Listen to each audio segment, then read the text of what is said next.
and welcome back to Tony Northeastern. So, what's been happening on the layout? Well, all the lamp posts have now been fitted at high shields, which means that the station now is finished apart from minor details like advertising warnings and name signs. So, I know it's been a while doing this little section, but there it's now all complete. Well, station area anyway.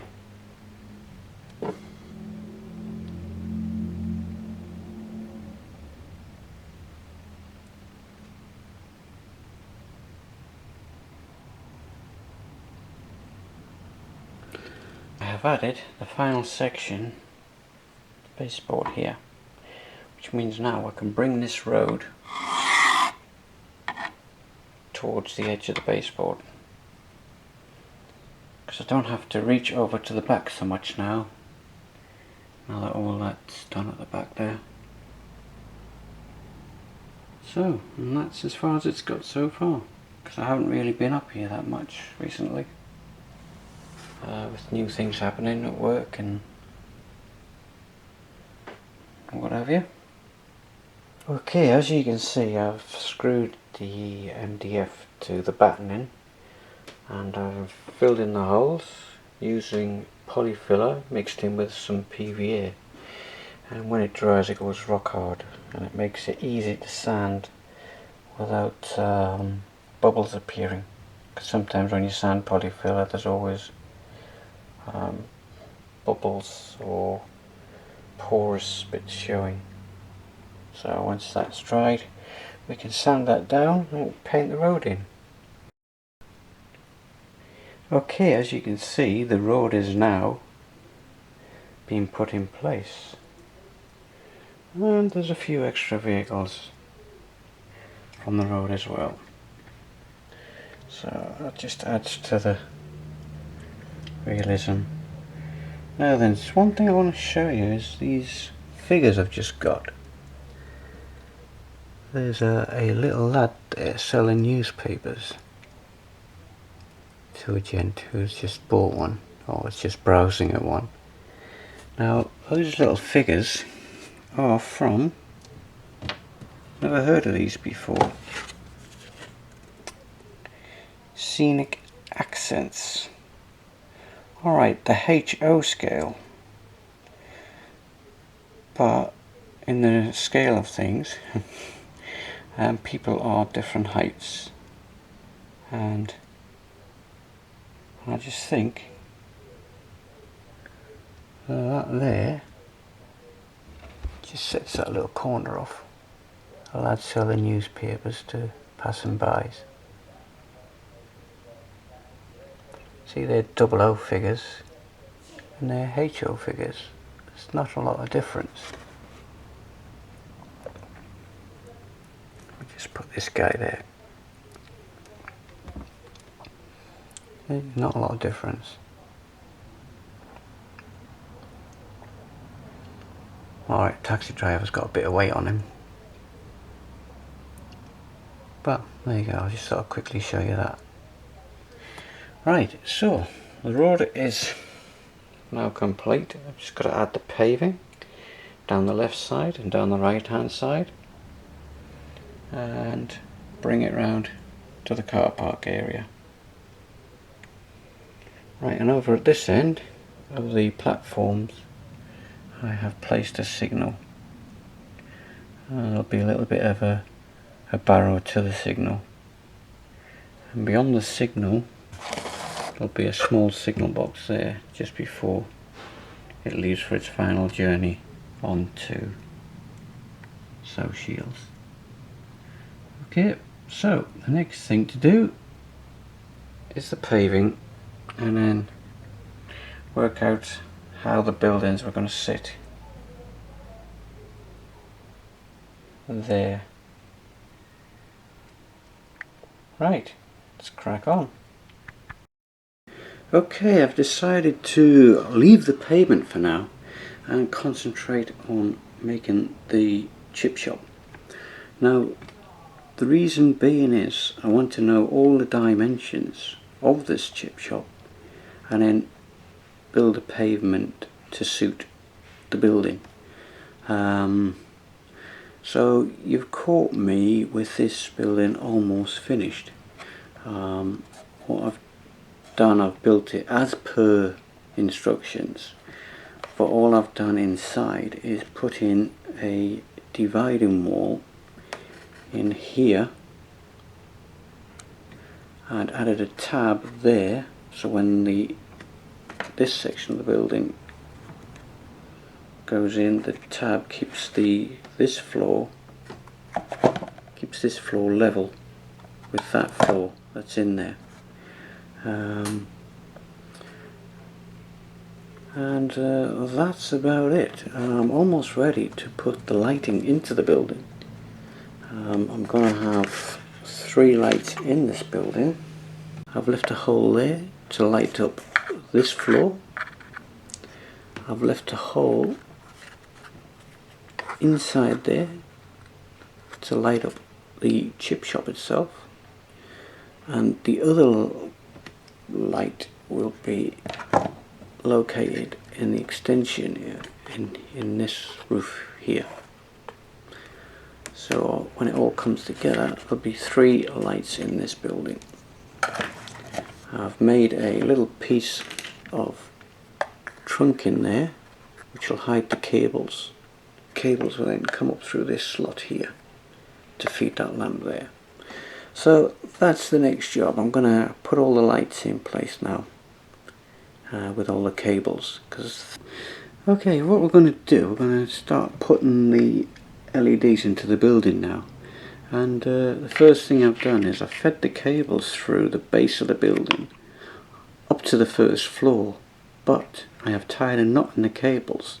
So if you have an accident, and that's if you tug on the cables by accident, it doesn't affect the system within the building. So you can't accidentally pull a soldered joint apart or anything like that. I've already got the bracket in to support the lamp ready, which is that there. And now I've got the cables through there and onto the first floor. I'll have to put the LED in there first, then glue it together, and then do the other 2 LEDs on the roof section. So what I'm going to do now, I'm going to put the LED in there, test it, make sure it works, glue this extension, or glue this corner section of the building together, then I can do the other 2 lamps on the top. So it's a bit fiddly, this building, but it's got to be done.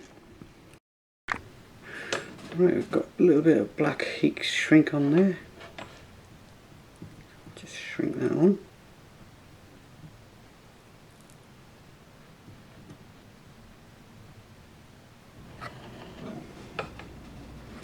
Okay. Right.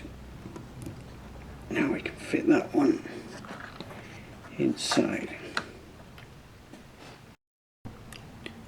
Okay, as you can see, I have got the LED and the resistor in place, and I've coiled up the excess cable underneath where you can't see it. Now if I turn it around, you'll just be able to make out the LED popping down from the ceiling. If I can just show you it to get the right angle. There, you can actually just see it popping down from the ceiling.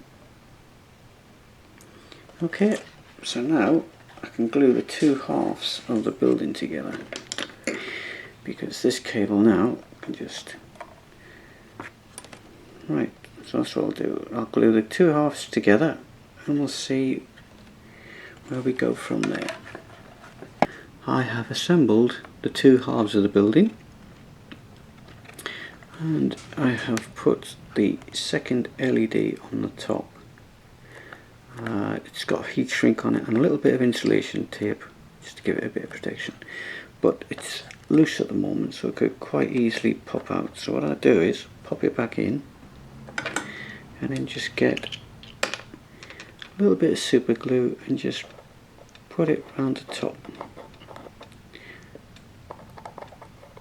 of the LED, and that's it, and the super glue will hold that in place.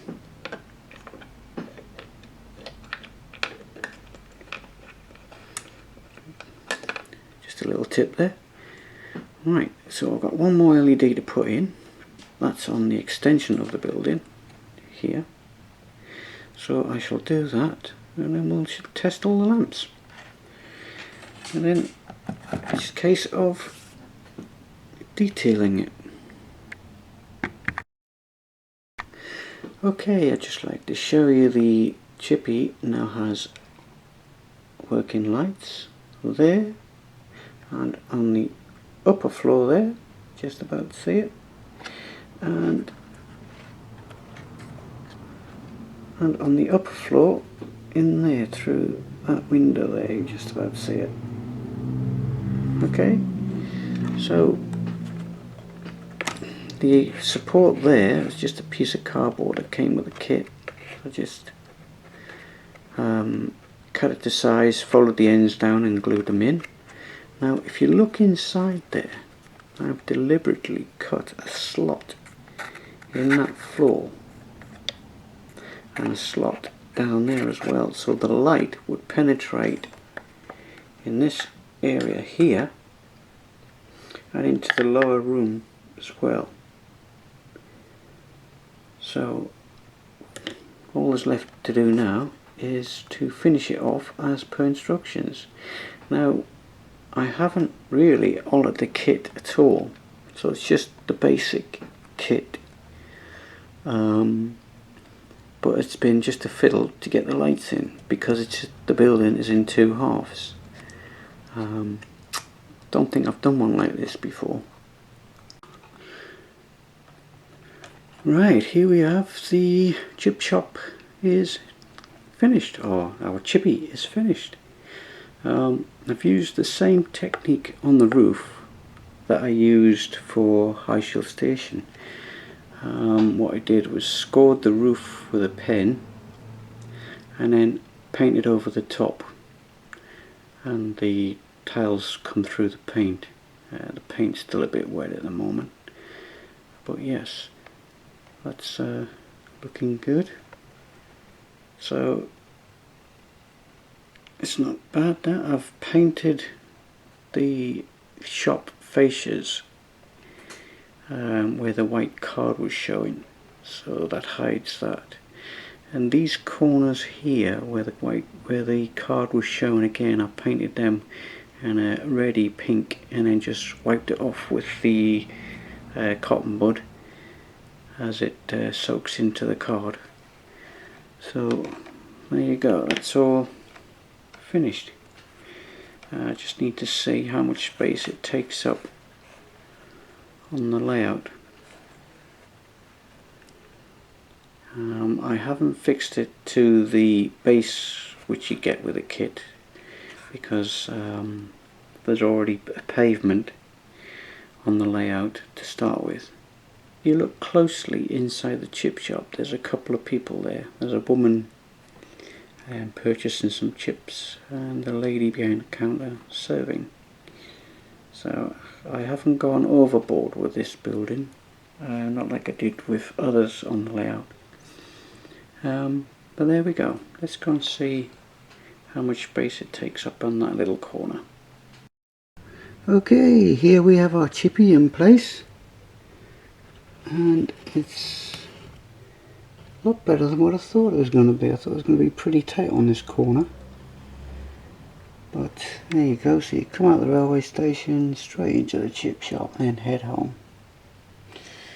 Right, so as we look around the back of the chip shop, the Chippy, and it looks like I'm going to be able to have a little back lane down the back there, which is good. See, that's the reason why I didn't want to put the pavement down yet, because I wasn't sure whereabouts it was going to fit on the layout until it was made. Chip shop is 130mm long, approximately. So I've got another 130 there to get another building in, which is good.